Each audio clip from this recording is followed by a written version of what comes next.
Fala rapaziada, boa tarde. Vou estar trazendo aqui para vocês um debate importantíssimo do canal ESPN, tá? O tema foi: se a final da Libertadores fosse hoje, qual seria o time ideal para o Fluminense? Vamos acompanhar e daqui a pouco eu volto com vocês para saber se vocês gostaram. Vamos lá? E o Fluminense vai viver muito isso também, né? Mas o Fluminense entrou contra o Botafogo, já entrou com o time praticamente titular. Exato. Aliás, foi assunto ontem. Eu estava acompanhando redes sociais, repercussão tal, né? Do Boca perdendo para o Belgrano, levando 4 gols, e muita gente já comentava ontem.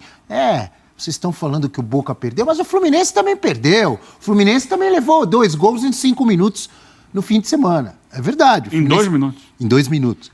É verdade, o Fluminense também perdeu, mas a gente abriu um pouco o leque aí e mostrou que nos últimos 12 jogos o Boca ganhou 1. Né? E ali era o Fluminense mesmo contra o Botafogo, né? Ali não era meio Fluminense, não. Ali era o Fluminense.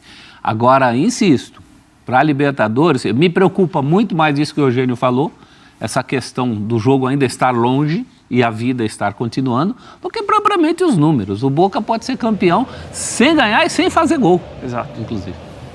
Um 0-0 e pênaltis, ele conquista o título do jeitinho que chegou e que derrubou o Nacional, e que derrubou o Racing e que derrubou o Palmeiras. Contra o Nacional foi um 0-0 e um 2-2. 2-2. Passou nos pênaltis. Isso. Contra o Racing, 2 vezes 0-0, né?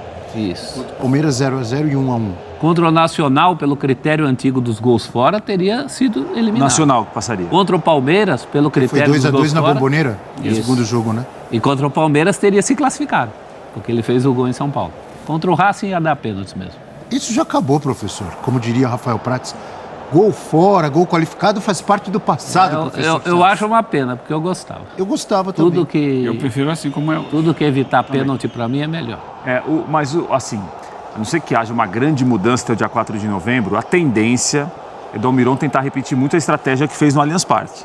É um time que consiga marcar muito o Fluminense, joga muitas vezes no campo de defesa. É um time muito forte nesse tipo de jogada, na transição. Jogada pro lado do campo, Isso realmente pode causar Ele sai muito bem da defesa pro ataque e fez o gol no Allianz assim. Exato.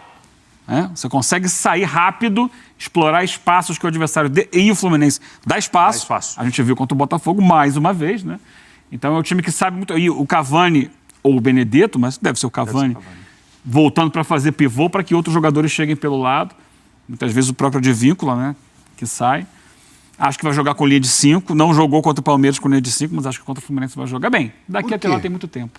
Por que não jogou? Porque não jogou contra o Palmeiras, você acha que vai jogar? Jogou contra o Racing. Contra o Fluminense, por quê?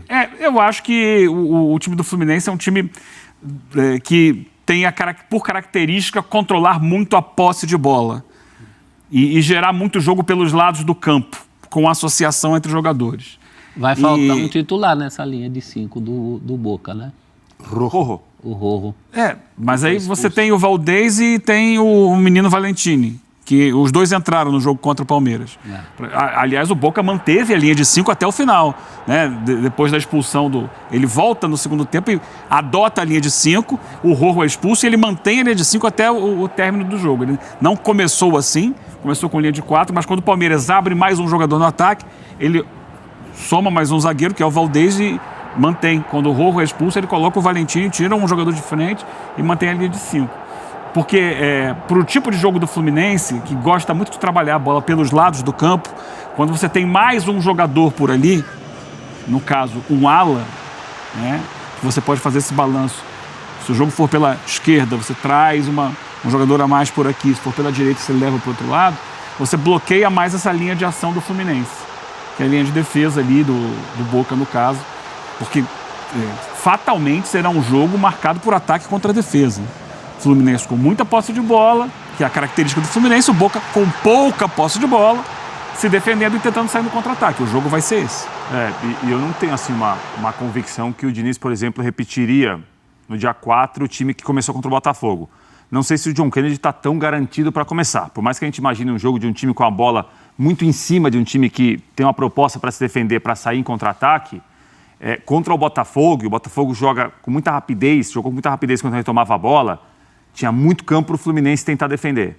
Né? Porque a opção do Diniz foi de começar com o André e o Ganso e praticamente 4 jogadores mais adiantados, né? Arias, Keno, John Kennedy e o Cano. Não sei se, por exemplo, o Alexander poderia começar. O Alexander foi mal no Beira-Rio, o time melhorou no segundo tempo quando ele saiu também. Acho que o Fluminense tem alguns dilemas para resolver também. Não está tão certo para mim o time do Fluminense para começar dia 4, não. Ele tem muitas alternativas, né? E tem muito jogo também, né? E às vezes com os mesmos jogadores ele redesenha. Ele tira o Marcelo da lateral, joga para meia direita, ele pode trazer o Alexander para a lateral. O Alexander no Beira-Rio jogou muito, quando o Fluminense tinha bola, como um segundo atacante. Sem a bola ele voltava para recompor defensivamente, com a bola ele jogava ao lado do Cano, que não é a posição dele, né?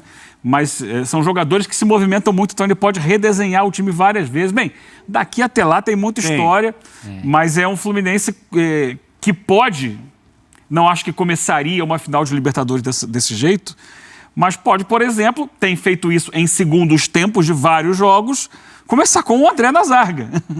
Já de cara? Começar não tem sido assim. Mas sem o Felipe Melo, você acha? Numa eventualidade, se ele fizer a leitura de que o Boca vai ficar todo lá atrás, é um jogo só, né? São 90 ou 120 minutos. Não acredito que ele tire o Felipe Melo dessa final.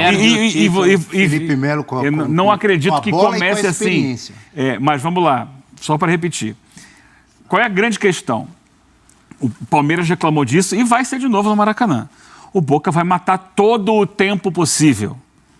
Então, de 90 minutos, você vai ter lá 40, 45 de bola rolando. Você chegar nisso. Depende.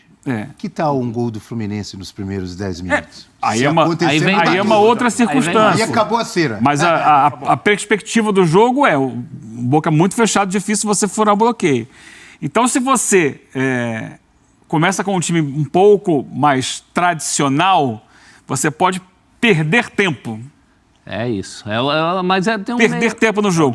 Se você começa já agressivo, e ser agressivo no Fluminense significa a postura que normalmente ele adota no segundo tempo, você já pode tentar resolver o jogo logo de início. Mas tem para depois aí sim. Ele nunca fez isso, né? Ele já fez? Ele nunca tinha começado com 2 atacantes e ele começou contra o Olímpia porque ele sentiu justamente que havia necessidade contra o Olímpia desde o início partir para cima porque ele precisava no Maracanã fazer um bom resultado para depois administrar no jogo da volta. Tem um meio termo, então ele já saiu com 2 atacantes e com menos um no meio campo. Se ele entender... Quase todo jogo ele muda e põe o André de zagueiro. Não seria...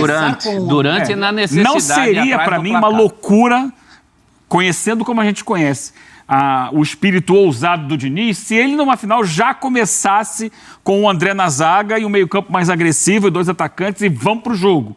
E aí, se fizer um gol, aí é natural, ele tira um jogador, recoloca um zagueiro e vai administrar o placar. Não sei se ele vai fazer isso, tá? Mas eu tô colocando que, para mim, eu não ficaria assustado. Eu acho que tem um meio termo nessa história de ser ofensivo. Acho que entrar com o André de zagueiro é dar muito milho para esses bodes antidinizistas que estão só esperando isso. Ele não está preocupado com isso. Toma o gol. Se ele tivesse preocupado com isso, ele não teria feito o que ele já fez na carreira. Não está preocupado, não. Se fosse ele, estaria mais preocupado que ele, professor. Eu estaria preocupado. Os antidinizistas.